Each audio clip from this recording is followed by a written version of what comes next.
Assalamualaikum warahmatullahi wabarakatuh. Perkenalkan, nama saya Edi Prianto, CGP Angkatan 11 dari SD Negeri 1 Kemawi, Kabupaten Banyumas. Pada kesempatan kali ini saya akan menjelaskan mengenai koneksi antar materi modul 2.3 coaching dalam supervisi akademik. Tujuan pembelajaran, CGP menyimpulkan dan menjelaskan keterkaitan materi yang diperoleh dan membuat refleksi berdasarkan pemahaman yang dibangun selama modul 2 dalam berbagai media. 1. Pemikiran reflektif terkait pengalaman belajar. Pengalaman atau materi pembelajaran yang baru saja diperoleh 2.3 ini saya mempelajari tentang supervisi akademik yang bertujuan untuk pengembangan kompetensi diri dalam setiap pendidik di sekolah. Pendekatan yang digunakan adalah coaching yang memiliki 3 prinsip, yaitu kemitraan, proses kreatif, dan memaksimalkan potensi. Kompetensi inti coaching yang harus dimiliki diantaranya kehadiran penuh atau present, mendengarkan aktif, dan mengajukan pertanyaan yang berbobot. Percakapan berbasis coaching menggunakan alur tirta, yaitu tujuan, identifikasi, rencana aksi, dan tanggung jawab. Terdapat 3 tahapan dalam supervisi akademik, yaitu pra-observasi atau perencanaan, observasi, dan pasca observasi atau tindak lanjut. Emosi-emosi yang dirasakan terkait pengalaman belajar. Yang pertama, cemas. Sebelum mengetahui isi materi dalam modul ini, saya sedikit cemas karena khawatir tidak mampu dalam memahami dan mengaplikasikan. 2. Tertarik. Setelah mempelajari dalam eksplorasi konsep, saya mulai tertarik dalam mendalami isi dari modul ini. 3. Gembira. Saya merasa gembira saat mampu melakukan praktek coaching bersama rekan CGP dalam ruang kolaborasi dan demonstrasi kontekstual. Dan yang terakhir, 4. Optimis. Saya optimis untuk mampu mengaplikasikannya di sekolah tempat saya mengajar. Apa yang sudah baik berkaitan dengan keterlibatan diri dalam proses belajar? Saya mampu berkolaborasi dengan rekan sesama CGP saat mempraktekkan proses coaching dalam ruang kolaborasi dan demonstrasi kontekstual, baik berperan sebagai coach, coachee, maupun sebagai pengamat atau observer. Apa yang perlu diperbaiki terkait dengan keterlibatan diri dalam proses belajar? Yang perlu diperbaiki adalah kemampuan dalam mengajukan pertanyaan yang berbobot agar dapat menginformasi permasalahan pada diri coachee sehingga dapat menemukan solusi atas tas permasalahan yang dihadapi. Keterkaitan terhadap kompetensi dan kematangan diri pribadi. 1. Setelah saya mempelajari modul 2.3 tentang coaching dalam supervisi akademik, kompetensi saya mulai berkembang, ditandai dengan mampu mempraktekkan proses coaching menggunakan alur tirta baik sebagai coach, coachee, maupun pengamat. 2. Saat saya mempraktekkan proses coaching, saya harus mampu mengendalikan diri dari asumsi-asumsi pribadi dan rasa emosi sehingga muncul kematangan berpikir dan bertindak agar sesuai dengan prinsip coaching, yaitu kemitraan, proses kreatif, dan memaksimalkan potensi. 2. Analisis untuk implementasi dalam konteks CGP, memunculkan pertanyaan kritis yang berhubungan dengan konsep materi dan menggalinya lebih. Bagaimana agar prinsip coaching dapat diterapkan dalam kegiatan supervisi di sekolah? Prinsip coaching dapat diterapkan jika kepala sekolah memiliki pengetahuan tentang coaching dalam supervisi akademik dan mau mengaplikasikannya ke dalam kegiatan supervisi.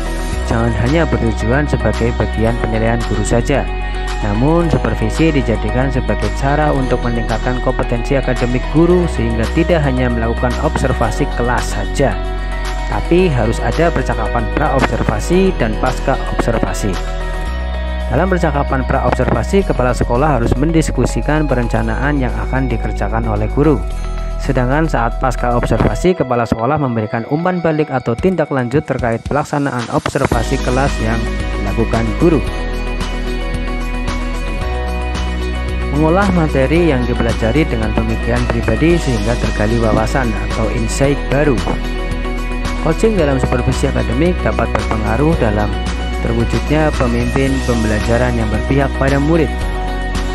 Pembelajaran yang berpihak kepada murid adalah hal yang sangat penting untuk diterapkan dalam lingkungan sekolah.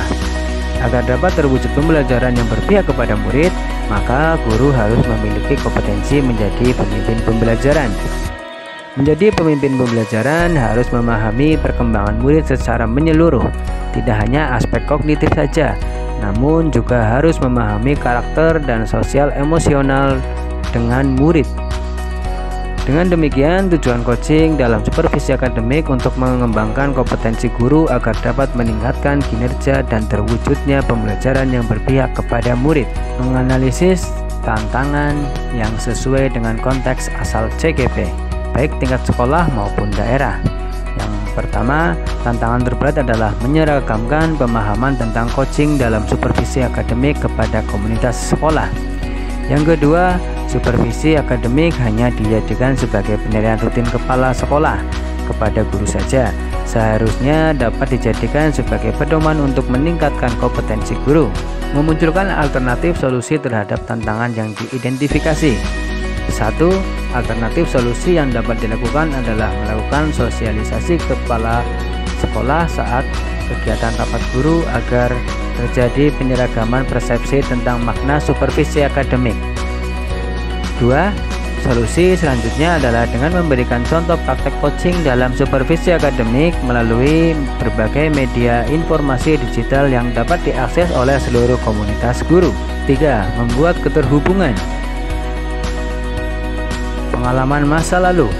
Saya pernah disupervisi oleh kepala sekolah dan pengawas sekolah. Namun kegiatan supervisi tersebut hanyalah sebatas menjalankan kewajiban saja, tanpa mengetahui makna supervisi yang sebenarnya. Kegiatan supervisi akademik hanya dilakukan saat kepala sekolah melakukan observasi kelas saja, tanpa adanya pra-observasi dan pasca-observasi, sehingga hanya sebatas pemberian nilai guru saja.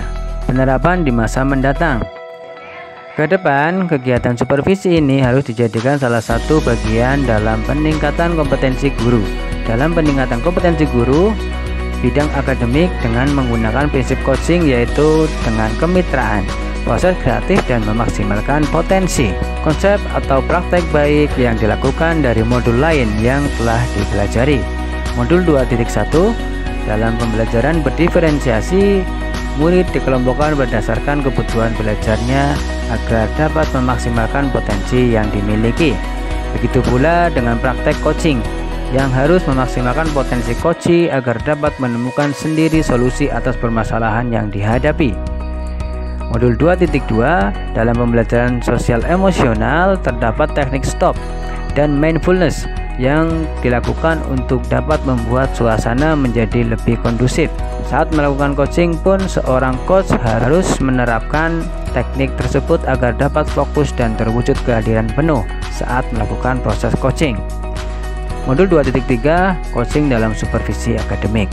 Informasi didapat dari orang tua, sumber lain di luar bahan ajar PGP. Faktor utama pelaksanaan supervisi akademik oleh kepala sekolah. Kesadaran kepala sekolah akan kompetensi supervisi harus dijadikan semangat dan dukungan oleh para guru. Coaching yang diberikan kepada kepala sekolah akan memberikan pengaruh pada proses pembelajaran.